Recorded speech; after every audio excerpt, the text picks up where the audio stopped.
Olá, olá, olá! Estamos aqui mais uma vez no Estúdio Chip 78 e dessa vez para falar com o Dr. Francisco Henneman. Ele que tem mais de 40 anos como médico, mais de 20 anos como psiquiatra e é especialista em tratamento, né, com canabidiol, tratamento voltado para depressão, TDAH, TDAH. Eu quero saber depois qual que é a diferença entre os dois, para autismo e vários outros neuroadversidades que É fala? isso, neurodiversidades. Neurodiversidades. E eu tenho certeza que essa conversa vai ser muito rica. E eu já vou aqui para a minha primeira perguntinha, doutor. Fala um pouco mais sobre você, sobre sua trajetória, como o senhor, né, que foi psiquiatra, Pediatra, pediatra e isso. agora depois caminhou para psiquiatria. Como foi essa trajetória? Então, Otávio, eu me formei em 1983, né? Você não era nascido ainda, né? E, e iniciei minha carreira como pediatra, tá? Fiquei 20 anos na pediatria exclusivamente, mas teve um momento em que eu falei assim, eu quero mudar para alguma coisa. E aí eu migrei para psiquiatria, comecei a estudar. Em São Paulo, eu estudei no IPIA, Instituto de Psiquiatria e Psicanálise da Infância e Adolescência. Depois fiz um estágio na USP, tá? E depois eu consegui meus títulos de psiquiatra geral e psiquiatra da infância e adolescência, com o RQE de cada um. E aí fui migrando meu consultório da pediatria para a psiquiatria. Tá? Agora, atualmente, desde 2008, eu atendo apenas psiquiatria. Então, assim, foi um prazer mudar. Eu não esperava até que tivesse tanta demanda, né? Eu fiz a psiquiatria por prazer, por um desafio para mim mesmo, né? Mas realmente a demanda é muito grande. E me assustou assim, como tem crianças precisando, crianças e adolescentes, né? Precisando do atendimento psiquiátrico. Eu atendo, como eu te falei, adultos também, tá? Porque a ansiedade é uma coisa que hoje em dia acho que faz parte do currículo de cada um, né? Todo mundo tem ansiedade devido às mídias, devido às informações que não param de chegar, às demandas. Então, todo mundo quer que você esteja sempre sabendo de tudo ao mesmo tempo. Então, isso gera uma ansiedade global, em todas as idades. Então, partindo desse pressuposto, estamos aí no atendimento o tempo todo. Perfeito. E você, então foi natural essa sua ida da pediatria para a psiquiatria? Foi. Chegou um momento em que eu pensei assim, eu quero fazer uma subespecialidade dentro da pediatria. Então eu pensei em cardiopediatria, em pneu, em UTI pediátrica, eu gosto muito também de UTI. Mas aí, conversando com uma psicóloga amiga minha, ela falou, você tem muito jeito para psiquiatria. E eu falei, realmente, quando eu estava na faculdade, eu também gostava de psiquiatria. Mas naquela época, na década de 80, né, 78, 79, 80, a psiquiatria tinha poucos medicamentos, a gente tinha pouco recurso para tratar os pacientes. Então eu deixei para lá, naquela época. E agora eu retomei e os recursos são muito bons hoje em dia. Quais recursos que não tinham na época e que hoje Não, existem? medicamentos novos, né? Medicamentos novos com menos efeitos colaterais, mais eficazes. Antigamente os medicamentos impregnavam muito o paciente ficava muito travado, sonolento. Hoje em dia a gente tem várias opções medicamentosas e não medicamentosas também, né? Estimulação magnética transcraniana, é, terapias cognitivas, terapias comportamentais. Então, assim, tem vários outros aspectos que a gente pode tratar um paciente psiquiátrico. Perfeito. E na sua visão, você falou da ansiedade no começo, né? O tratamento, ele deve ser sempre com medicamento? Não, É a saída, a principal saída? não, tudo depende do grau, né? Na realidade, todas as patologias, não só psiquiátricas, mas também físicas, né? A psiquiátrica é física, as pessoas acham que não é, mas é. Tanto é que a medicação age em receptores, né? E em atores, né? Substâncias ativas no cérebro. Então, é um processo biológico. Mas todas as doenças, se você não tiver um hábito de vida saudável, elas podem se desencadear. Então, o que são hábitos de vida saudáveis? Primeiro, sono.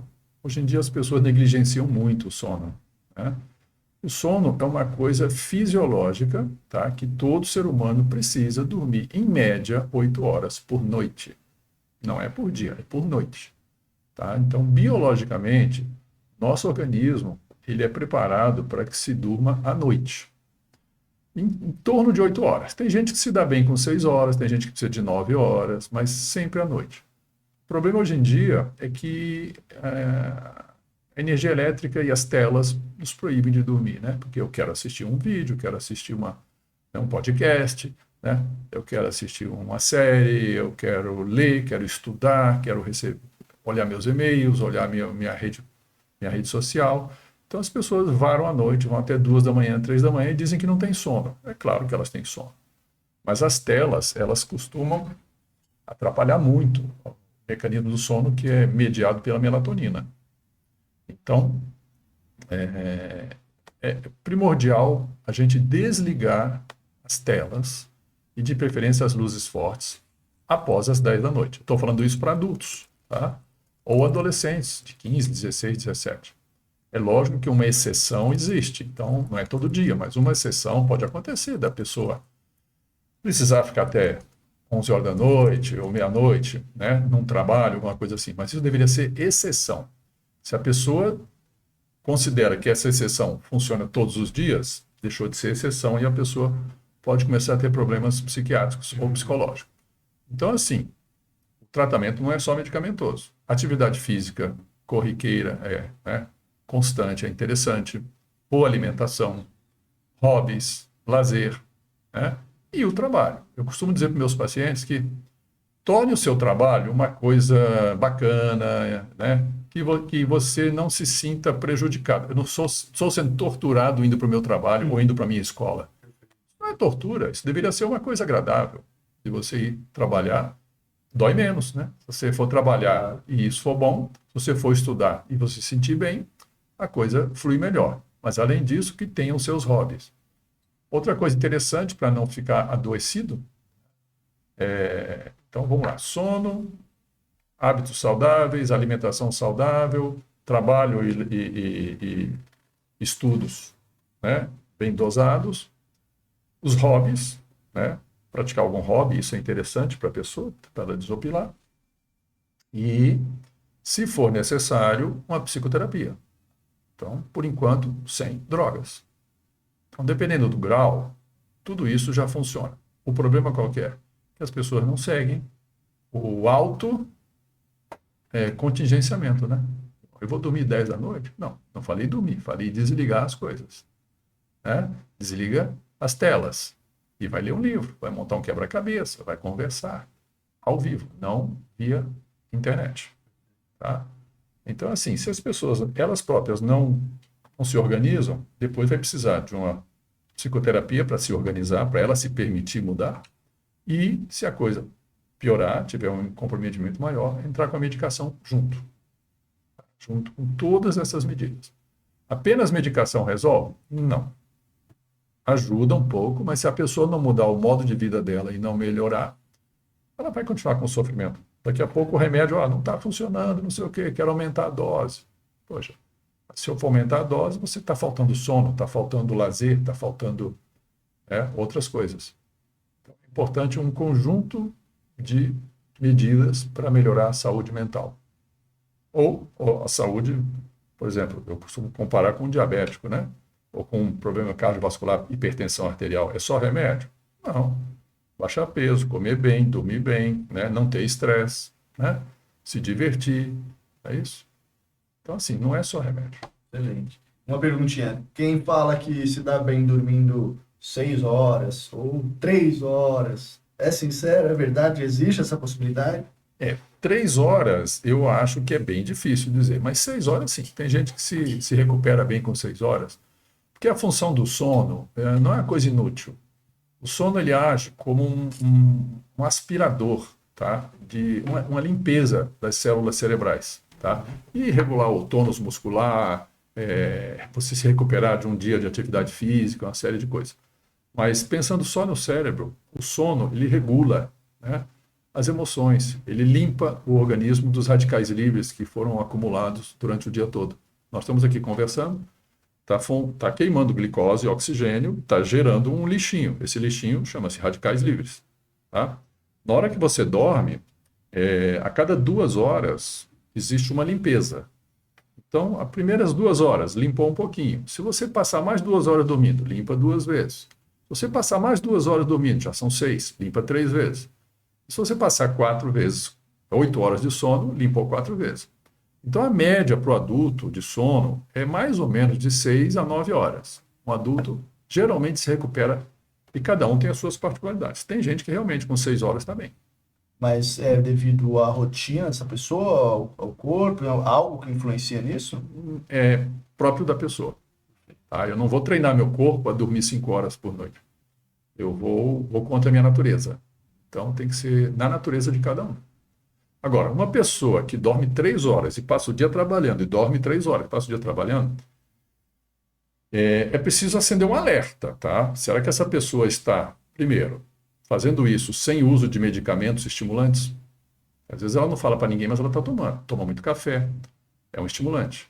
Então, muito chá, muita Coca-Cola, muito chocolate, ou então mesmo remédios para ir para academia, né? Então, não, um pré-treino, isso são estimulantes. E isso vão causar uma ausência de sono. Daqui a algum tempo, uma semana, um mês, 2 meses, pode ter o troco, né? Pode vir o troco. Então é bom fazer uma anamnese direitinha quando a gente encontrar com uma pessoa dessa, né? Porque às vezes o tratamento, como você falou, é tirar remédio.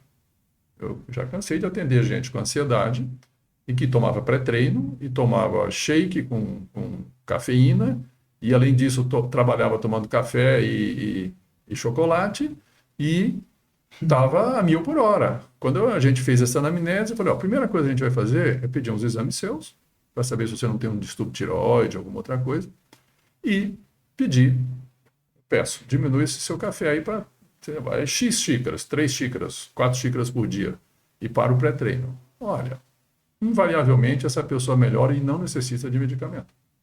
Porque o que ela estava era acelerada por causa de um estimulante natural, cafeína, né, por exemplo. Esse é um exemplo. E tem alguma história, assim, dentro aí do seu tempo como psiquiatra que te marcou, que ilustra bem esses casos? Então, esse caso que eu contei foi de uma pessoa que era uma personal trainer, né? E que ela veio com ansiedade. E estava no peso ideal, tal, mas ela tomava as cafeínas para estar sempre alerta e ajudando todo mundo. E reclamando da ansiedade. Então, assim, a gente pediu para ela parar com tudo isso, aí fizemos os exames, ela voltou bem melhor, né? Aí a gente entrou só com as medidas de higiene, eu chamo higiene, né? Higiene de sono, higiene durante o dia e tal. E eu acompanhei ela durante 6 meses e ela realmente não necessitou de medicamento para ansiedade. Ela melhorou bastante e o ritmo de vida dela era esse mesmo, era ativa. Só que o ritmo é dela. Eu não posso jogar um remédio para ela suportar o ritmo dela, porque se ela não suporta o próprio ritmo, significa que o ritmo não é dela. Alguma coisa exterior está impondo esse ritmo para ela. Né? Então ela já não estava aguentando. Se não estava aguentando, começou a tomar as cafeínas aí dos pré-treinos. Eu falo cafeína em geral, né? E então assim, são casos que chamam a atenção da gente. Excelente. E no caso do tratamento com medicamento, como que você costuma se tratar geralmente? É assim, a raiz do problema? Quando que é, por exemplo, a pessoa não está dormindo, vou dar remédio para ela dormir. E quando é algo químico, por exemplo, no caso de algum hormônio que está faltando para ela, como que você consegue identificar isso e como que se inicia esse tratamento? Assim, então, a gente faz uma anamnese, né, que a gente colhe toda a história do paciente, inclusive com os hobbies, com os lazeres, modo de vida, modo de trabalho e tudo isso. Então, nessa anamnese, a gente já colhe muitas informações que vão ajudar no diagnóstico. Não estando satisfeito, a gente pede um exame de sangue, onde eu vou medir, por exemplo, os anticorpos tiroidianos, cortisol plasmático, que é o hormônio do estresse, né? Posso pedir dosagem de adrenalina, de noradrenalina na urina, no sangue, porque às vezes um tumor de suprarrenal pode causar essa ansiedade toda, e a causa é um tumor. Tratamento, cirurgião, vamos lá, tira esse tumorzinho. É um tumor benigno, não é nada demais. Tira o tumor, acabou a ansiedade. Tá? Eu tive um caso desses, um caso só. Tá? E a gente sempre procura, né? Se o paciente chegar lá, eu peço uma bateria de exames para saber se tem uma causa não psíquica, para tamanha ansiedade, hipertensão, uma série de coisas. Então, geralmente é assim que a gente trabalha, com a anamnese, né? E aí orienta o modo de vida. E se a pessoa não mudar o modo de vida, ela fala assim, doutor, não dá para seguir, não sei o quê. Olha, remédio para sono, para dormir, geralmente não é necessário. A gente, às vezes, inicia com um remédio desse para que a pessoa possa passar o primeiro mês se sentindo melhor. Porque, por incrível que pareça, até em crianças, quadro de ansiedade, ou de angústia, ou de depressão, ele se manifesta muito com insônia. Insônia. Então, às vezes é bom você dar um medicamento que cause sono à noite, tá? Para o paciente se recuperar mais rápido da depressão ou da ansiedade. Então, às vezes é necessário. Aí você dá um indutor de sono, tá? Ou algum medicamento antidepressivo, ou até mesmo antipsicótico, que induza o sono. Em dose baixa. É só para quebrar aquela resistência inicial do sono. Que a pessoa que já chega para a gente dizendo que dorme meia-noite, 1 da manhã, ela vai dizer que não tem resistência? Ela já tem. Ela não vai dizer, doutor, eu não vou. 10 da noite eu não vou parar para dormir. Isso não é hora de dormir. Entendeu? Eu falei, não era para você dormir. É hora para você desligar as coisas. Desliga e vamos fazer outra coisa que te relaxe. Senão você vai continuar dormindo. Então, nesses casos, às vezes o paciente é tão ansioso que a gente entra com medicamento já no início para ajudar esse início. Aí a pessoa que colabora, que vai mudar os hábitos, ela vai melhorando, tá? E a gente retira o medicamento, porque esse medicamento, a ideia inicial era apenas para facilitar o sono dela, no início do tratamento. E a gente usa o antidepressivo ou outro ansiolítico, tá? Para melhorar a ansiedade. Os antidepressivos, tem mais de 30, e todos eles são usados para ansiedade. Então, às vezes, o paciente só está com ansiedade patológica e a gente usa um antidepressivo. Não, mas eu não estou com depressão. Não, mas é só para ansiedade.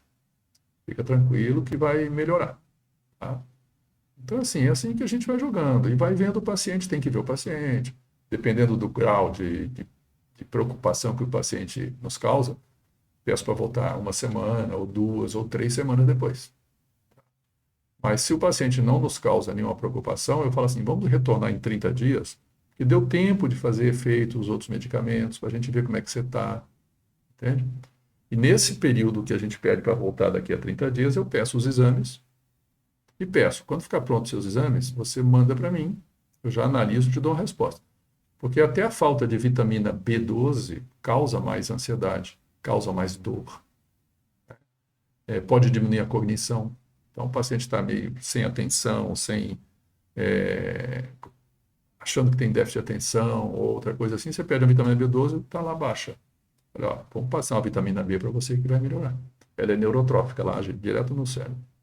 B12. No cérebro e nas terminações nervosas, né? O próprio ortopedista usa muito. Então, você chega lá com uma dor de coluna tal, uma injeçãozinha de vitamina B12 para melhorar a dor. Tá? Então, a vitamina B12 ela é chamada de neurotrófica. Tá? Então, ela age na ansiedade, na dor e na cognição. Só uma vitamina. E esse B12 que tem nos energéticos, ele é eficiente de alguma forma? Olha, eu sou contra energéticos. Ok, isso é o que eu encontrei na internet sobre. E esse B12 que tem Siri querendo participar. Você não está com ansiedade, não? Ela está ansiosa para entrar na conversa. Você é contra energético? Não, eu sou contra energético. Eu pratico esporte e tal, e não é legal. Toma suco de brócolis que você fica bem. Tô brincando. Não, nada de energético, né? Mas o B12 que tem lá é quantidade ínfima? Não conheço. Eu nunca vi assim, energético. Porque se tiver lá as cafeínas e outros, eu falei, gente, não use isso. Não. É muita cafeína. Cafeína e taurina, geralmente tem. Cafeína e taurina. Aí começa a causar ansiedade. Entendeu? Como é claro, vai te fazer ficar alerta o tempo todo. E a ansiedade não é uma doença. A ansiedade é uma emoção natural, inclusive, que nos protege de problemas. Então, quando eu estou ansioso, eu me preparo para aquela situação. Então, a ansiedade é uma coisa normal para a gente. Agora, se eu tiver ansioso e eu me bloquear, eu não suporto a situação e não consigo nem fugir dela, nem enfrentá-la. Essa ansiedade que é o transtorno de ansiedade que eu preciso tratar. Tá? Então, assim, se eu tenho um pouquinho de ansiedade para falar em público, um pouquinho, vou apresentar numa escola uma palestra, ó, eu posso tomar água com açúcar, alguma coisa antes, vou lá e apresento. Essa ansiedade é normal, não é nada demais. Agora, se eu chegar na frente para falar uma palestra, der um branco, ou eu desmaiar, peraí, ó, veja que a ansiedade foi tão grande que me bloqueou. Então, eu vou ter que procurar um médico e dizer, escuta, minha ansiedade não me permite trabalhar, fazer uma exposição oral, coisa assim. Então, até a ansiedade, às vezes, a pessoa acha que tem ansiedade, pô, a sua ansiedade está dentro do normal. A gente vai tratar a ansiedade patológica, tá? Mas se a ansiedade dentro do normal estiver te incomodando, a gente vai tratar também, né? Porque o importante é você estar se sentindo bem. Só que lembra do que eu falei no início, temos que preparar todo o ambiente para que você tenha sua válvula de escape, né? Nos momentos de lazer, tenha momentos de lazer. Eu atendi uma pessoa ontem, não, sexta-feira passada, ela tem 50 e poucos anos, ela tem 18 anos que ela é dona de uma empresa. Nesses 18 anos eu perguntei para ela, e férias? Tive uma semana uma vez e 4 dias na outra. Então, 18 anos ela não tem férias. E ela veio me procurar com estresse. Se você fosse, eu ia te dar 30 dias de abono, mas você é a dona da empresa. Como é que como é que você vai fazer? Ela falou, não, eu vou tirar 30 dias. Eu falei, então, tá bom. Ela pôde tirar 30 dias, vamos ver se ela vai se dar bem. Tomara que você dê. Vai se dar bem. Até aquele filme Divertidamente, né? Que agora o 2, a ansiedade aparece, né? É um bichinho que toma conta de tudo. Aquele filme, eu acho assim, complicado um pouco analisar, porque você está passando para as crianças o nome de coisas que elas não precisariam saber. Por que uma criança tem que saber o que é uma ansiedade ou coisa assim? Ela não tem que saber. Então, assim, até isso a mídia está incentivando as pessoas a adoecerem. Ah, não, mas é bom que ela saiba. Não é bom que ela saiba. Tá? É bom que ela tenha uma vida saudável, brinque, se divirta, todos os amiguinhos e tal, né? E, mamãe, estou sentindo isso, papai, estou sentindo aquilo, coisa e tal, tal. E os pais vão levando isso e vão levar no pediatra ou no psiquiatra infantil para trabalhar depois. Então, assim, quando lançou o filme, eu falei assim, ó, isso é uma faca de 2 gumes, né? Pode acontecer de desencadear mais crises, porque agora as crianças vão saber o que eu tenho, o que eu estou sentindo, isso deve ser isso, quer dizer, não é nem tem, às vezes não tem. Mas elas vão dizer, ó, eu estou sentindo aquilo do filme. E aí todo mundo entra em parafuso. É se espelhar, né? Procurar no Google. Procurar no Google complica as coisas. E hoje o senhor é referência em tratamento de TDAH, TEA, né? Autismo. Eu não sei se é de referência, né? Mas assim, tem gente que me procura, né? Perfeito. Porque eu estou bem atualizado com esses tratamentos, né? E gosto, né? De ver novas opções, sempre científicas, né? Nada de coisas assim, não, eu vi na internet, vou fazer igual. Não, tem que ser material científico, né? Para a gente poder usar e melhorar a vida das pessoas. Eu ia perguntar justamente isso, como que foi sua trajetória até chegar nesse estágio? Como que é seu caminho? São cursos que você vai fazer, preparações? Não, semana passada... Curso internacional, não foi? Sim, de canabidiol foi. Tá. Canabidiol. Porque assim, a gente vai a congressos, né? Assiste a congressos, inclusive depois da pandemia, muito congresso é online, né? O que eu vejo por um lado bom, por outro lado ruim. Porque sempre ao vivo é melhor, é presencial, né? Sempre é presencial porque você troca informações, você discute com um colega, né? Aprende com um colega, não só com o professor, e online você fica em casa, assiste aquela aula e não tem como interagir, apesar de ter lá o chat, mas nem sempre eles veem o que você botou no chat, né? Mas a gente tem aulas todas as semanas, online, à noite, né? Semana passada eu assisti um congresso de 3 dias, acabou no sábado, online também. Então, assim, é importante. Então, como é que eu cheguei no canabidiol, né?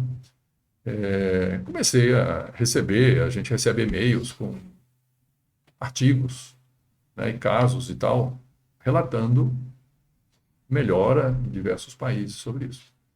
Então a gente vai se interessando, vai num congresso, vai no outro, e especificamente do canabidiol, a coisa foi melhorando de 2020 para cá, 2021.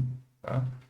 Então eu fiz um curso da Weekend Academy, é um curso internacional, né, da Weekend Academy, onde eu pude assim, comprovar a ciência dentro do uso do canabidiol. Então ali a gente aprende, né, de onde vem o canabidiol, claro, vem da planta, mas por que funciona na gente? Porque nós fabricamos substâncias semelhantes ao canabidiol da planta. Tá? A partir de quem? Do ômega 3, do DHA e do EPA. E são 3 ácidos graxos encontrados nos leites que se dá para a criança que não mama o peito. Então, desde a criancinha que não mama o peito, ela já toma um leite com ômega 3. Tá? E esse ômega 3 ele é fabricado por nossas enzimas, transformado em 2 compostos que se assemelham aos compostos canabidiol, CBD e THC da planta. Tá? E depois, esses 2 compostos nossos, eles agem em mais de 60 receptores do corpo. Por isso que ele age em muita coisa. Né? Desde ansiedade até epilepsia, tá? Dor, né? Propriocepção, cognição, então age em muita coisa. E o mais importante é que eles agem como anti-inflamatórios e antioxidantes. Todo mundo quer um anti-inflamatório e um antioxidante, né? Para não envelhecer, para uma série de coisas. Calma que eu não estou dizendo que o canabidiol não envelhece, mas assim, é mais uma coisa para você limpar os seus radicais livres. Antioxidante é radical livre. Tá? Então eu vou limpar os radicais livres. Então assim, isso foi descoberto desde a década de 70 a 80. Tá? Então já vão 40, 50 anos. Tá? Isso foi se desenvolvendo mundo afora e através do curso a gente aprende onde vai funcionar e que tipo de canabidiol. Tá? Tem muito médico ainda com preconceito e muita gente com preconceito. Tá? Aí eu lhe pergunto, conhece a morfina? Tem hospitais morfina? Sim. Todo hospital tem morfina, tem ampola de morfina. Se você for na farmácia, você vai comprar um remédio para dor de dente lá, à base de morfina. Tá? De onde vem a morfina, você sabe? Vem do ópio. Ópio é uma das piores drogas que tem na face da Terra. Vem da Ásia, é o ópio. Tá? E, inclusive, nos Estados Unidos, teve uma epidemia de mortes porque pessoas estavam usando morfina para dor e para outras coisas. Tá? E uma epidemia grande de mortes, tá? Que foi melhorada com o uso do canabidiol. Né? Então, assim, as pessoas que criticam isso, eu pergunto, vocês usam morfina? Doutor, você usa morfina? Já viu alguém tomar morfina? Um remédio para, né? Tá doendo muito a coluna e tal? Morfina, vem do ópio, ninguém está cheirando ópio. Da mesma forma, quando eu passo um composto à base de canabidiol, eu não estou dando planta para ele fumar, nem cigarro para ele cheirar, para ele fumar, tá? Nada disso. Isso é droga. Agora, quando você tira o extrato saudável, né, filtra e coloca num frasco que eu sei quantos miligramas tem ali dentro, ali eu tenho um remédio. Então, essa é outra coisa também que eu acho. Você tem que saber que laboratório está usando, onde foi feito. Tá? Então, assim, são laboratórios de indústria farmacêutica. Tá? Isso não é chazinho de esquina, nem é um que você faz eu tenho um sítio lá e eu faço... Não, isso não existe. Tá? Quem faz farmacologia sabe disso. Tá? Você abrir uma empresa multinacional ou não nacional para fazer um remedinho, uma S infantil, tem que ter uma estrutura enorme para aquilo. Então, assim, é um remédio controlado e bem feito. Tá? O problema é que no Brasil, ainda, ele só está autorizado pela Anvisa para o uso com epilepsia. E epilepsias de difícil manejo. Não sei por quê. Tá? Porque o que é epilepsia de difícil manejo? Você tem que experimentar 2 ou 3 tipos de drogas antiepilépticas, tá? Durante 2 meses, nas doses máximas que o paciente suporta, para dizer essa epilepsia é refratária. Então, você já usou mais ou menos 6 drogas antiepilépticas que têm muitos efeitos colaterais. Só depois dessas 6 drogas forem usadas, 6 em média, tá? Serem usadas e não resolverem, é que é assim, bom, podemos tentar o canabidiol. E olha, eu tive 2 pacientes. Eu não sou neurologista, eu sou psiquiatra. Mas eu tive 2 pacientes que estavam tratando com antiepiléptico, crises convulsivas assim, repetidas, e que com 15 dias de canabidiol, essas crises caíram 90%. Uau. O que a gente faz? Uma cartinha para o neurologista, assim, ó, está usando canabidiol, as crises melhoraram assim e tal, fica a seu critério diminuir o anticonvulsivante. Nós não diminuímos os anticonvulsivantes. Entendi. Tá? Agora, o canabidiol, ele hipertrofia o efeito de vários medicamentos. Anticonvulsivantes é um deles. Outro é morfina, remédio para dor, anti-inflamatório. Então, quando eu falei da epidemia de morfina nos Estados Unidos, de morte, quando você usa o canabidiol medicamento, ele faz com que você possa diminuir a dose da morfina. Então, digamos que você tenha câncer e você esteja tomando 2 ampolas de morfina por dia por causa da dor do seu câncer ou da sua osteopatia. Então, assim, quando você começa a usar o canabidiol, você começa a dizer, poxa, não está doendo tanto. Então, a morfina, em vez de 2 ampolas, você passa a tomar 1. Nossa, estou melhorando da dor, passa a tomar meia. Nossa, eu tento tirar toda. Ah, não consegui tirar toda. Você fica com meia. Então, eu já te salvei de 1 ampola e meia. Tá? Então, às vezes, você entra com o medicamento canabidiol e os outros, a gente vai conseguindo diminuir até um certo ponto. Às vezes, consegue tirar. Tá? Então, tem gente que toma 4 ou 5 remédios para dor. Você entra com canabidiol, né? E aí começa. Melhorou. Diminui X, tipo pregabalina. Melhorou? Tô bem, tá. Agora vamos diminuir mais a pregabalina. Tirou a pregabalina. Tá, ficou mais 2, anti-inflamatório. Tá melhorando? Tá, tira o anti-inflamatório. Porque não sei se alguém pensa, mas todos esses remédios que a gente toma vão dar efeitos colaterais e, por exemplo, vão ser metabolizados no fígado. Vai sobrecarregar, tá? Então, a terapêutica mais correta que existe em medicina é você usar uma droga na melhor dose possível, tá? Para não precisar usar a segunda droga.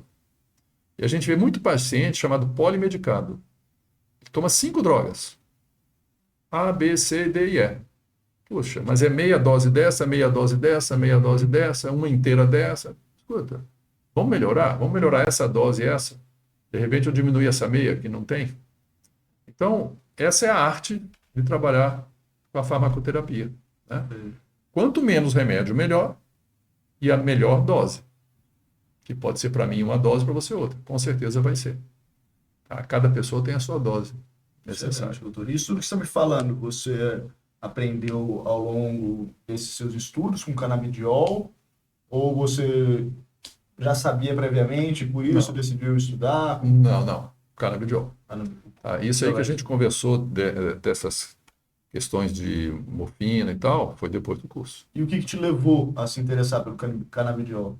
Então, como eu te falei, recebendo artigos e um paciente ou outro falando, eu tenho uma pessoa que mora nos Estados Unidos, tomou, melhorou e tal. Aí você começa a procurar, né?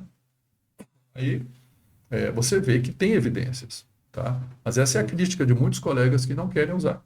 Então, tem muitos médicos aqui no Brasil e no mundo, eu diria, quase 90%, 80%, 90%, não usam por preconceito. Aí minha pergunta é, por que você usa morfina? Né? Ou por desconhecimento. Tá? Então, assim, é desconhecimento, porque quando você aprende que o canabidiol funciona dessa maneira, ela tem um metabolismo, nós temos endocannabinoides, escuta, tem tudo a ver. Né? Tem tudo a ver eu usar um remédio, agora tem que saber a dose, isso aí é a arte de trabalhar, né? Tem que fazer o curso, acompanhar pacientes e tal, para trabalhar. Então, assim, eu acho muito bacana.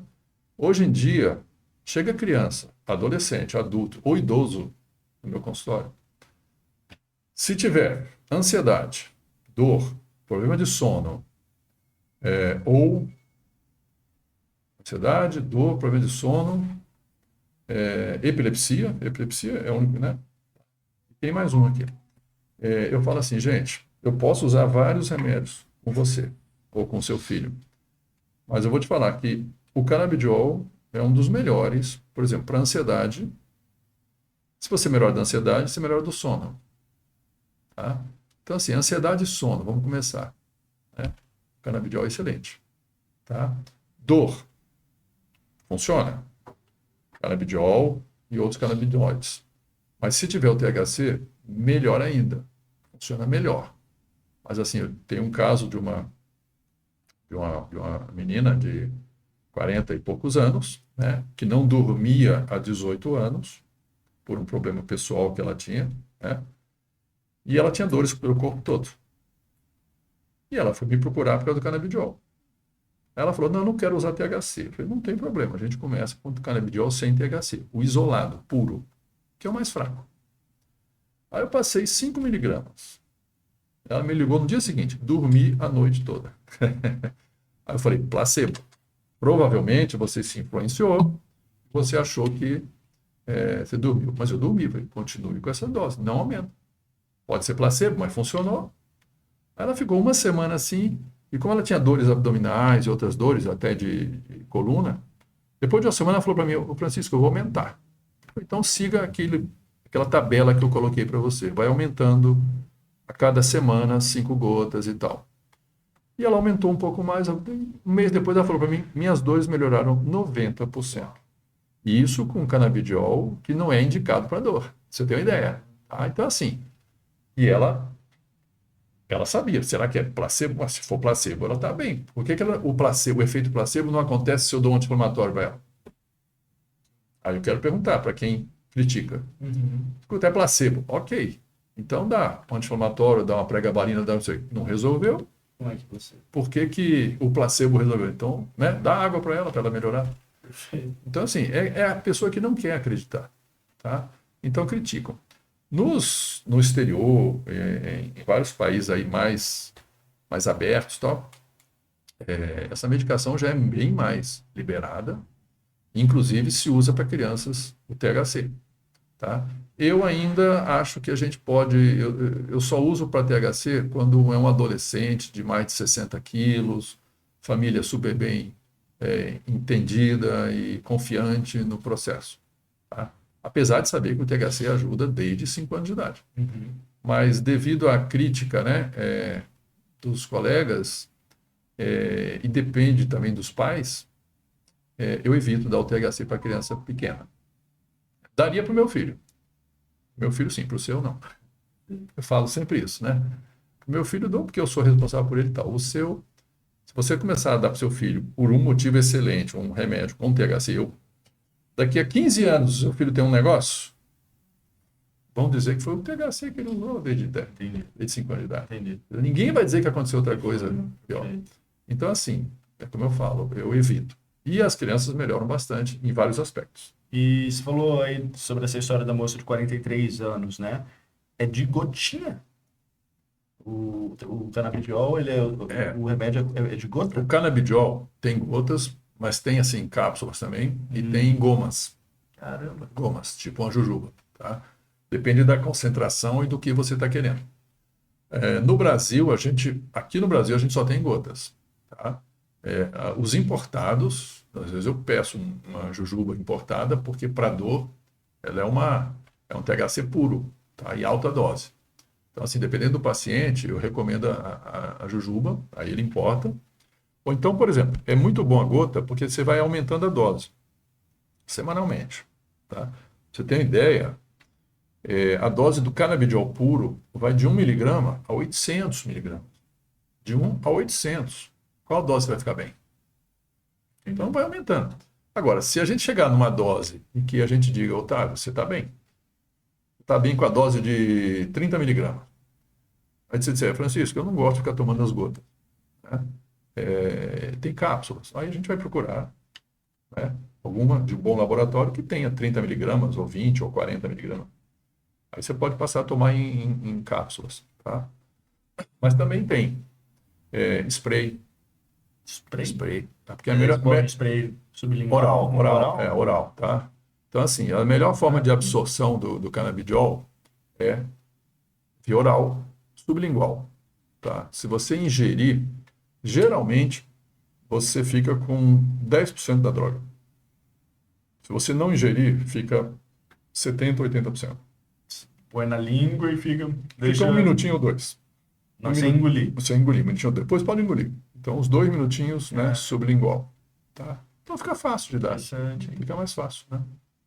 Aí a gente vai aumentando a dose até o... Imagino que Até dessa sentir forma vai bem. ser menos nocivo também para o estômago, fígado. Aham. Ele é feito em base oleosa, né? Então, assim, se você usar em dose que eu digo é volumes altos, pode dar uma diarreia, né? Quer dizer, pode dar uma diarreia, pode dar uma dor de cabeça, pode dar náusea, né? Mas, assim, se você não engolir, só pingar aqui, dificilmente você vai ter efeitos colaterais. Tá? Mas pode, todo remédio tem efeito colateral. Se alguém disser para vocês que, ó, vou dar um remédio para o seu filho ou para você que não tem efeito colateral, essa pessoa está mentindo para você. Tá? Então, a AS pode ter um efeito colateral fatal, inclusive eu já tive casos, quando eu era pediatra, né? Benflogin, quanta gente tomou Benflogin, gotinhas para a garganta? Eu tive caso fatal com 15 gotinhas de Benflogin. Quer dizer, são reações alérgicas, tá? Não é que o Benflogin vai fazer mal, assim. Tá? Desculpa até colocar o nome, eu nem lembro mais se ainda tem, né? Porque faz tanto tempo. Mas assim, não é que o remédio faça mal. Aquela pessoa teve uma reação alérgica e veio a falecer por uma questão hemorrágica, tá? Que pode acontecer, está escrito na bula do AS. O AS está lá escrito na bula, cuidado. O próprio acetaminofeno também pode ter efeitos colaterais, então qualquer remédio pode ter. Então dizer que não tem efeito colateral é mentira. Tá? Mas são muito mais inócuos e, como eu falo, você começa com uma dose e vai aumentando devagarinho. Está sentindo mal? Volta a dose.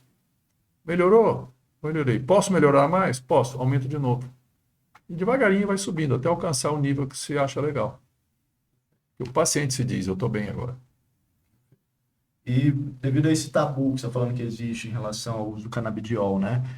Como que o senhor poderia explicar a diferença entre os tratamentos com canabidiol e o uso da maconha de forma recreativa, né? Ah, tá. A maconha de forma recreativa é droga. Tá? É droga. Eu vou sempre fazer um paralelismo com o ópio. Não existe ópio como remédio. O ópio é droga, altamente viciante. Tá? E a morfina é um remédio para dor. Se você começar a usar, você vai ficar viciado em morfina. Tá? Então, assim, você vai usar a morfina o mínimo necessário para ficar bem. O cigarro, ele, primeiro, você acha que um cigarro de maconha é igual a outro? Existe uma indústria de cigarro de maconha que sai com selinho de qualidade e tal? Não tem. Tá? O cara pega uma planta, colhe, moe lá o que tem que moer e tal, né? E mistura e põe ali para você fumar. Um cigarro tem em média 500 componentes. 500 componentes. Desses 500 componentes, muitos são tóxicos. Tá? São agrotóxicos também. São outros. Tem chumbo, e outras coisas. Tá? Desses 500 componentes, do cigarro, 120 a gente vai retirar para dizer que esses poderiam fazer bem. Poderiam fazer bem, se tivesse na dose correta. Outra coisa, um cigarro, na hora que você acende a ponta dele, ele vai de 400 a 1000 graus, a ponta, a brasa. O efeito saudável das substâncias da planta, eles se desfazem acima de 200 graus. Então, na Europa, tem flores que você manda comprar para a pessoa fazer uma aspiração com nebulizador. Não tem no Brasil. Aqui não tem. Esse nebulizador, ele tem um break para não subir a temperatura acima de 200 graus. Para não deteriorar. Então, o cigarro, além de vir uma droga nas doses todas absurdas, ele ainda vem uma temperatura muito alta que vai inutilizar tudo aquilo que o remédio poderia fazer bem. Outra coisa, o THC dos remédios, para você ter uma ideia, hoje mesmo eu passei um composto que tem na farmácia, um canabidiol full spectrum, e que uma gota tem 0,06 miligrama de THC. Se você tomar 100 gotas, você vai tomar 6 miligramas de THC. 100 gotas. Ninguém toma 100 gotas de um remédio. Tá? O cigarro de maconha, comprado na biqueira, tem no mínimo 30 miligramas de THC. No mínimo. Quer dizer, se eu passei um remédio hoje, se a pessoa tomar 100 gotas, vai ter 6 miligramas. Né? Pode surtar, se ela tomar 6 gotas, pode surtar. Imagina um cigarro que vem com 30, 5 vezes mais. Então a chance da pessoa surtar, inclusive ficar ansiosa, ter uma crise de pânico e tal, é muito grande com o cigarro. Até porque quando a gente faz a anamnese do paciente, e o paciente, eu acho interessante, muita gente me procura para tomar canabidiol, tá? A gente faz um histórico para saber, você já fumou alguma vez? Fumei na faculdade e tal, sei que.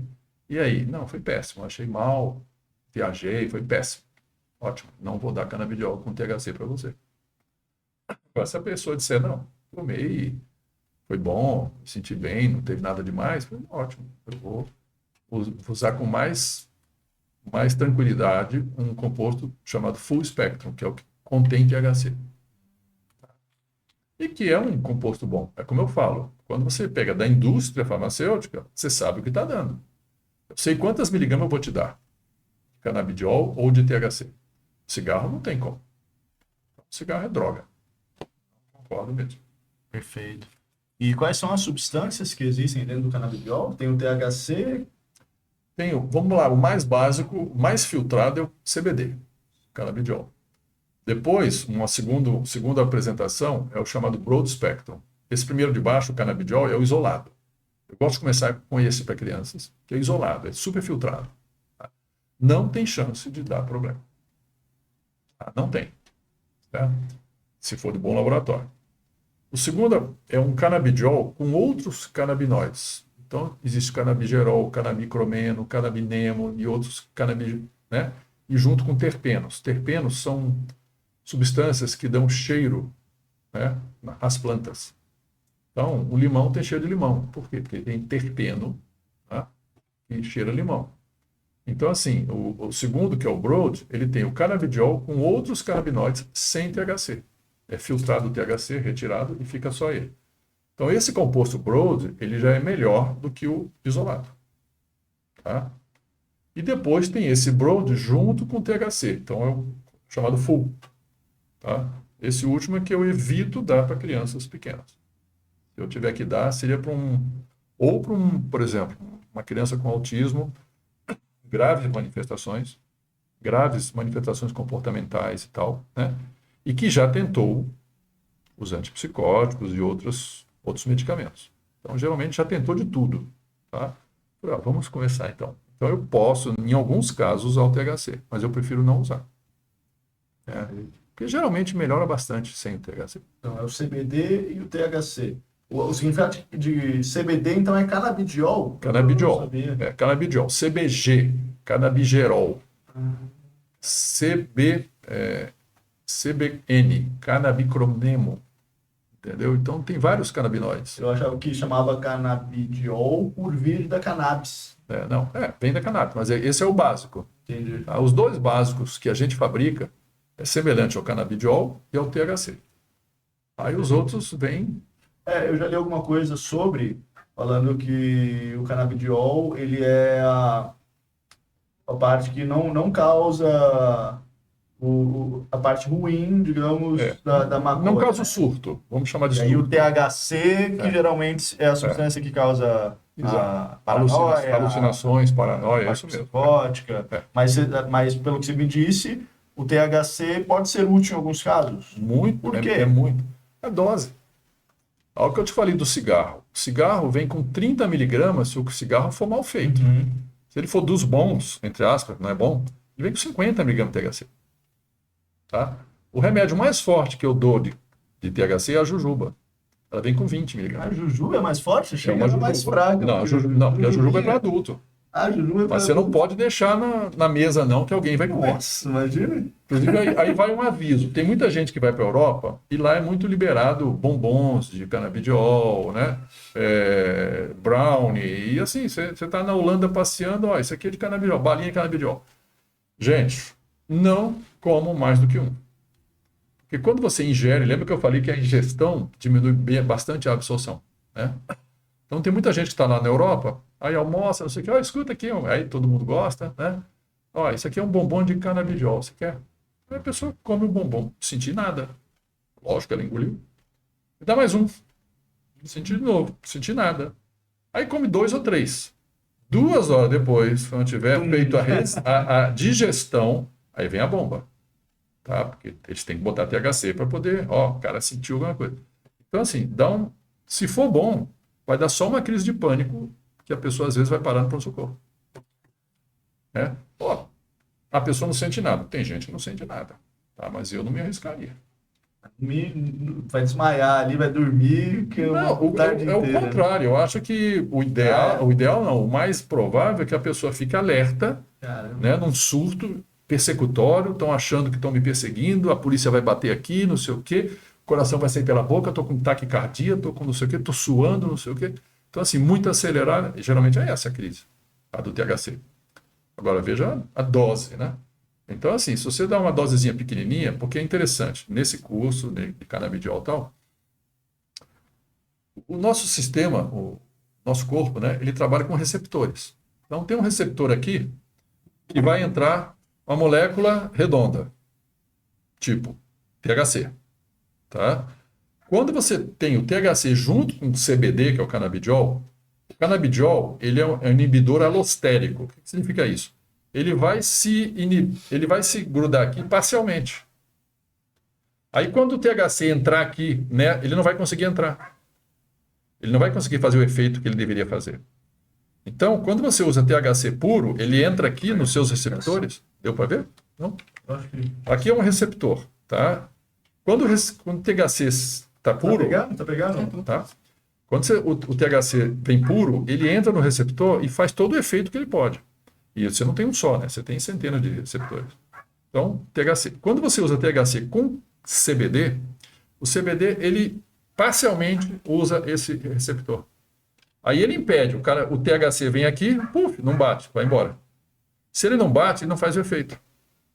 Tá? Então, quando eu dou um composto de canabidiol com THC, eu estou protegendo o efeito máximo do THC. Tá? Se eu dou ele puro, ele vem todinho para cá. Tá? Pode ser bom e pode ser ruim. Então, assim, sabendo disso tudo, os remédios que eu passo nessa proporção são bem seguros. A gente sabe que são seguros, tá? Agora, não vai chupar a jujuba. Porque ali você está dando a jujuba, é só THC. E Essa jujuba que eu falo é remédio, tá? Não é o que vai te Sinto comer na muito, Europa. não compreendo. Ela não sei o que está acontecendo, ela está querendo participar. Ela quer participar. É a IA. Essas drogas recreativas que existem em alguns países que são liberadas, elas são feitas em laboratório, de forma industrial também, da mesma forma que os medicamentos, sabe me dizer? Não, eu não sei dizer, mas industrial igual laboratório, não. Entendi. É tudo laboratório clandestino. Entendi. Ok. Mesmo Isso que eu encontrei na esses... internet. Mesmo esses... Onde é legalizado? Que droga que é legalizada? Não, eu digo nos outros países, por exemplo, Holanda. Não, mas é sempre tráfico. Sério? Não, o que é legalizado lá, que eu saiba, é a maconha, né? Isso. Ah, eu não sei, LSD, êxtase, essas coisas, eu não sei, não Eu sei. digo mais em relação à maconha mesmo. Não, maconha cannabis. tudo bem, maconha tá lá. Mas aí eles fazem no laboratório. E, ó, o que eu queria saber era em relação a essa questão mesmo, do CBD, do Não, THC, eles têm esse Não, cuidado. diga-se de né? passagem, sou radicalmente contra a liberação da maconha para uso recreativo. Por quê? Porque não tem como você liberar uma droga, tá, para uso recreativo, tá, e vai ser feita de uma maneira assim, não. Você quer se divertir? Vai para o parque, vai à montanha-russa, vai para o cinema, não vai usar droga, pelo amor de Deus. Tá? Então, não sou a favor da liberação da maconha. Inclusive, muitos críticos médicos, eles usam isso. Olha, foi liberado no Canadá, aumentou o número de atendimentos em emergência no Canadá. Sim, aumentou o número de atendimentos de emergência pelo uso recreativo, não pelo uso médico. Quantas pessoas foram parar no pronto-socorro porque tomaram o que eu passei? Nenhuma. Ah, não, vem ali, fuma um cigarro e vai parar no pronto-socorro. Uso recreativo. Então, diga-se de... Ó, vamos lá. Sou radicalmente contra a liberação da maconha. Agora, remédio. Pelo amor de Deus. É remédio mesmo. Vamos evoluir. Entende? E só para experimentar, ó, Otávio. Nossa, se você experimentar para uma dor de cabeça, por exemplo, para uma dor de coluna, e que logicamente as pessoas já tomaram outros remédios, se tomaram outros remédios e ficaram bem, ótimo, continue. Tá? Mas e se não ficaram bem, vai ficar com a dor? Tá? Atendi uma senhora hoje de 87 anos. 87 anos, tá? Que ela tem uma dor de coxo femoral, né? Que se ela tivesse 50 anos, ela ia operar. Ela ia ter que tirar os 2 fêmur e botar uma prótese. Porque tá lá. Então, assim, ela não pode operar. 87 anos, bem-humorada, bacana, tudo legal ela. Eu vim aqui por causa da dor. Então, eu entrei com canabidiol, com THC para ela. Eu perguntei para ela, a senhora já fumou baseado? Não, falei, tudo bem. Então, fique tranquila. Porque se tivesse fumado, a gente poderia até carregar na mão, né? Mas eu comecei dose pequenininha tal, tenho certeza. Em uma semana ela vai estar dizendo assim, minha dor melhorou bastante. Agora, no caso dela, deixei bem claro, o tratamento dela incluiria uma cirurgia, né? Vai lá no ortopedista, ele vai dizer, ó, o ideal seria botar uma prótese de fêmur. Mas não pode, não vai fazer uma prótese de fêmur na senhora de 87 anos. E fisioterapia. Tem o choquinho, tem estimulação elétrica, tem alongamento de músculo, então tem que fazer tudo isso. Não é dizer assim, toma canabidiol e o resto dá certo. Não, tem que fazer tudo. É medicina. Né? Então, assim, é muito bacana. Eu sou entusiasta. Né? Muito legal, muito legal. O efeito, então, por isso, essa questão que você pergunta, se a pessoa já fumou e tudo, é em algum grau semelhante o efeito? A pessoa vai tomar o remédio, vai ficar dando risada à toa? Não vai, porque é remédio. Não é recreativo. Algo ali. Não. Não pode chegar nesse estágio. Perfeito. Chegou nesse estágio. Inclusive também, alguém falou aí, uso para depressão. Não uso para depressão. Tá? Eu posso usar como coadjuvante para melhorar o sono, né? Para ansiedade e para dor. Mas a depressão, para TDAH também, eu não uso canabidiol para TDAH. Eu uso o que ele poderia melhorar no TDAH? Melhorando o sono da pessoa e diminuindo a ansiedade. Se você tem menos ansiedade, você dorme melhor, no dia seguinte você tem mais atenção. Tá? Mas qual é o tratamento do TDAH? São os psicoestimulantes, não é canabidiol. Remédio para depressão são os antidepressivos, não é canabidiol. Ele pode usar como coadjuvante se só o antidepressivo não resolver. Tá? Agora, é o que eu falo, vai agir na maneira, principalmente, tirando a ansiedade e melhorando o sono. Tá? Então, a pessoa melhora de outras coisas também. E quais são os transtornos psiquiátricos, assim, que o canabidiol ele é mais recomendado?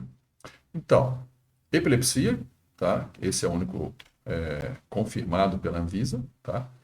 Mas no Brasil, porque lá fora é usado. E eu gosto muito para ansiedade, para autismo, tá? Para os sintomas do autismo, tá? Para dor. Tá? Então, assim, e a epilepsia. Tá? Então, assim, são esses os principais. No caso do autismo, quais são os sintomas que ele ajuda? Então, o autismo tem muito a ver com ansiedade, né? E sono. Então, se você usa melhorando a ansiedade e o sono, a pessoa melhora dos comportamentos disruptivos. Tá? Ele também, o canabidiol, ele potencializa os outros medicamentos que, por acaso, o autista esteja usando. Então, às vezes, o paciente já vem tomando risperidona ou aripiprazol, né, para agressividade e tal. Se eu usar o canabidiol, ele vai potencializar esses remédios, tá, que eu vou poder diminuí-los. Porque esses remédios têm muito mais efeitos colaterais do que um canabidiol. Tá? E são sedativos, né? Eu dou um risperidona ou um aripiprazol, na realidade eles são sedativos, tá? Eles são antipsicóticos, tá? Que a gente usa para melhorar o comportamento. Então, assim, eu uso porque, lembra que eu falei que ele é anti-inflamatório e antioxidante, tá? Eles agem, de alguma maneira, no metabolismo cerebral. Tá? Então, no metabolismo cerebral de qualquer pessoa, e do autista também, eles podem fazer algum tipo de reação ali, tá? intracelular que melhore a cognição, que melhore a audição, que melhore a percepção, tá? Mas isso, você não pode dizer, vai acontecer isso, eu vou melhorar isso do teu filho. Eu vou aumentando a cada semana e vamos vendo o que há de ganhos com a criança, tá? Ou com o adolescente e tal. E agora, a gente é muito procurado quando já está muito desregulado o paciente. Desregulado, tá? Então ele vai agir, lembra que eu falei que o canabidiol age em mais de 60 receptores? Ele vai agir em vários receptores do organismo, na serotonina, para melhorar a ansiedade, da depressão, tá? No postural, quer dizer, na dor. Então, se o paciente tiver com dor, vai melhorar. Melhor da dor, melhor do sono. Então, assim, são 60 alvos para eu atingir, que eu não sei qual deles que ele vai, qual que vai estar desregulado, né? Então, quando você dá o canabidiol exógeno, ele vai agir onde está desregulado. O corpo é fantástico, né? Aí vai desregulando, vai regulando o que está desregulado e vai melhorando.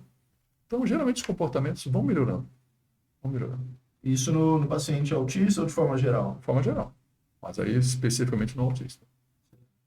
E para quem está descrente assim, com o tratamento, o psiquiatra, mas faz uso de outros medicamentos, né? O tratamento com canabidiol. O que você tem a dizer para essas pessoas? Não, o que eu tenho a dizer é o seguinte, é um tratamento coadjuvante, tá? Existem psiquiatras da USP que concordam e fazem trabalhos e pesquisas e defendem o uso do canabidiol. Existem psiquiatras da USP que não concordam e dizem que não funciona para nada. Então, falando da USP, porque é uma organização super respeitada, tá? Uma universidade. Então, assim, lá dentro tem divergência. Ambos são professores de psiquiatria da USP, pesquisadores e tal. Então, um acredita e desenvolve pesquisas para isso, e melhora, e mostra que melhora. O outro não acredita e... Entendeu? Então, assim, a gente tem que manter os medicamentos para depressão, para esquizofrenia, para TEA, para tudo, tá? Podemos usar o canabidiol caso a gente veja a possibilidade de melhora em alguma coisa. Tá? Eu falei agora em esquizofrenia, por exemplo, esquizofrenia. Não acho que deva usar canabidiol. Tá? Ou no máximo, se for usar, um canabidiol sem THC. Tá? Então, para esquizofrenia, você vai usar o quê? Os remédios para esquizofrenia. Tá? Aí pode ser que eu use um canabidiol isolado para melhorar o aspecto de ansiedade e tal. Tá? Então, para Parkinson, tá muita gente usando agora para Parkinson também. Né? Então, eu tenho um amigo meu, neurologista, que mostrou uma paciente dele que chegou no estágio tão avançado que ela não andava. Ele filmou, pediu para ela andar dali até ali, né? Ela se levantou e ficou parada e anda, não anda, não tinha coordenação motora. Começou o canabidiol, isolado. 15 dias depois voltou lá, fulana, dona fulana, ande até ali. Levantou, andou e voltou igual eu e você. Aí os colegas que não acreditam falam assim, isso é placebo. Pronto, isso é placebo. Esse placebo que eu vou dar para minha mãe quando eu precisar. Porque se eu der essa água para ela, ela não vai andar. Né? Então, assim, muita gente critica porque, assim, em nível de evidências, né, científicas, existe uma pirâmide. Tá? E quando a gente fala, isso é um relato de caso, a base da pirâmide é assim, é fraco. Para dizer assim, ó, cientificamente comprovado, isso é fraco. Bom, então eu tenho que ter um estudo com 1.000 pessoas tomando canabidiol, 1.000 pessoas não tomando canabidiol, entendeu? Ninguém sabe se está tomando ou não está tomando, chamado estudo clínico randomizado, duplo cego, coisa e tal.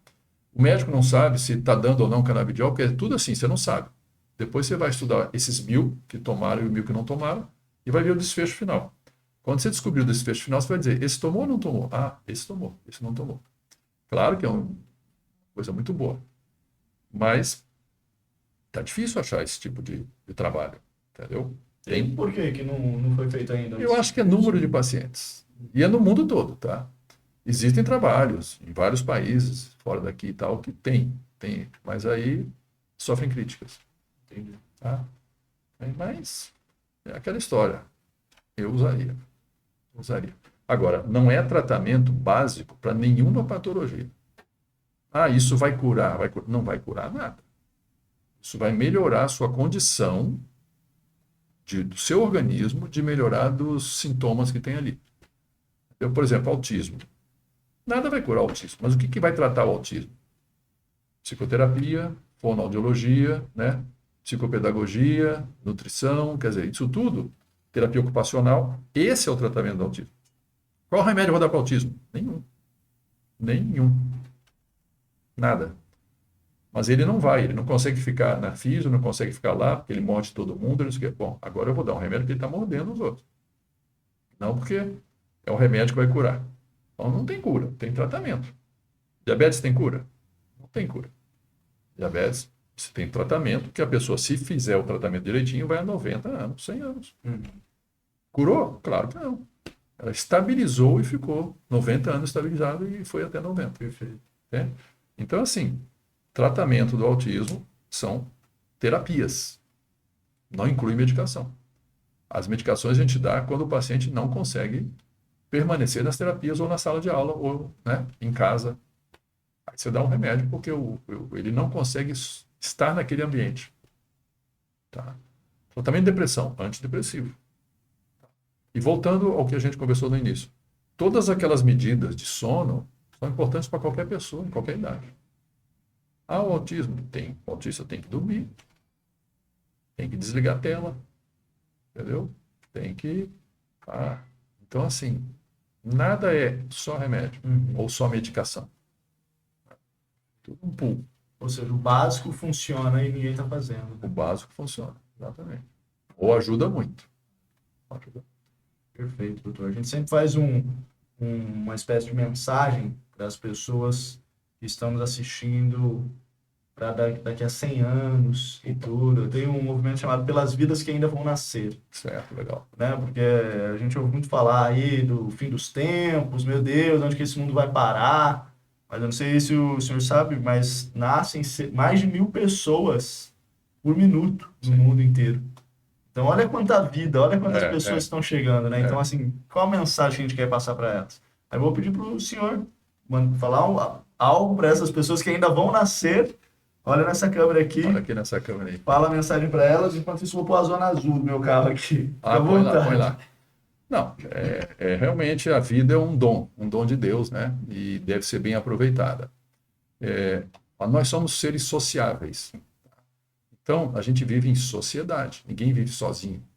Tá?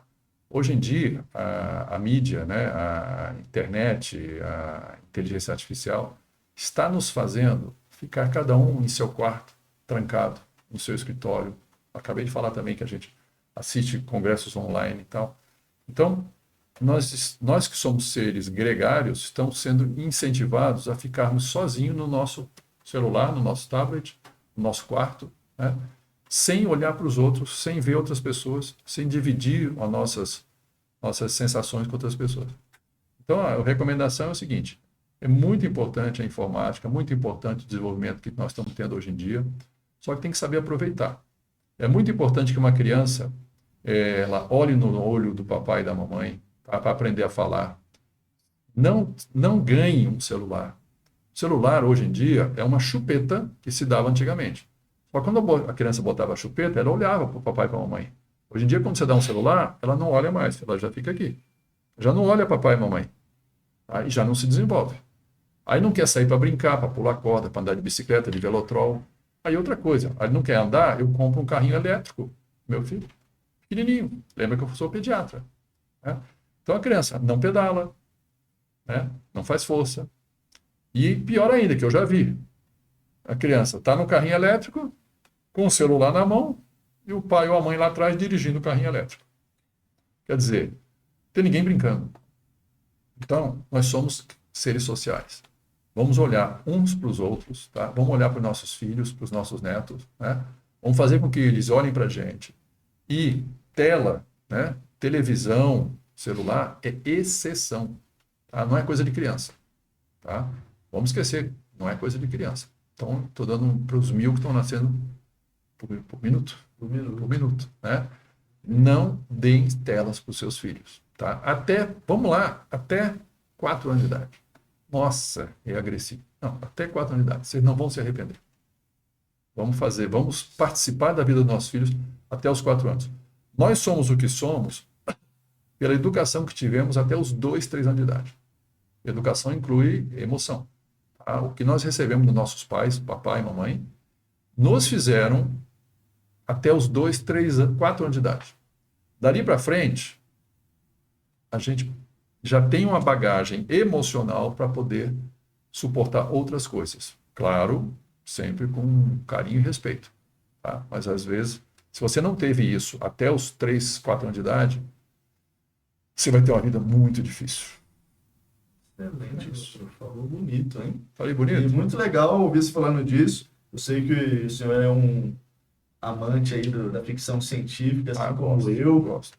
E eu acho que numa próxima conversa a gente pode até falar de algumas coisas disso, né? De como que vai ser, tentar conjecturar o futuro aí, né? Como que vão ser os próximos anos, inteligência artificial, telas, robótica cada vez em níveis mais avançados. Você viu que na nossa conversa 2 vezes a IA entrou, não foi? 2 vezes ela entrou aqui, nem foi chamada. Intervenção artificial. Intervenção Intervenção, não é IA, perfeito. né? Mas é isso, é muito legal. Eu gosto muito do tema pós-humanismo também.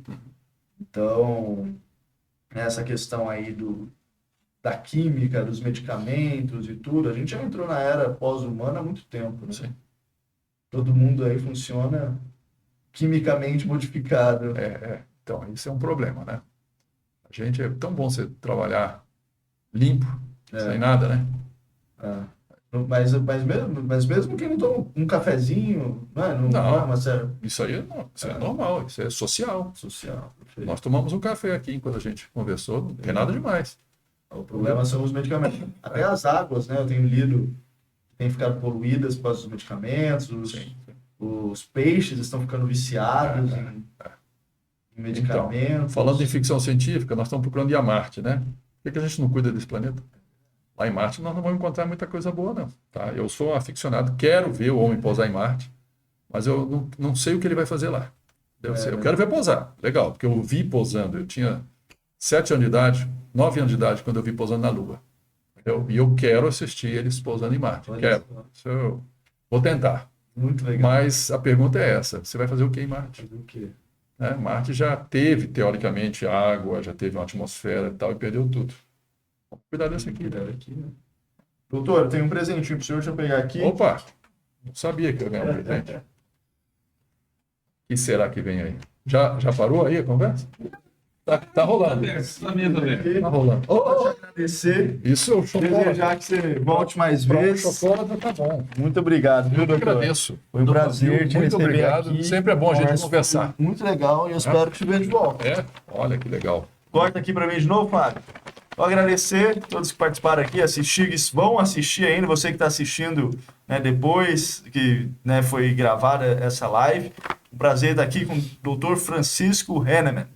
Um grande abraço. Obrigado. Valeu, Fábio. Muito legal a conversa. Valeu, Fábio. Quanto tempo que deu?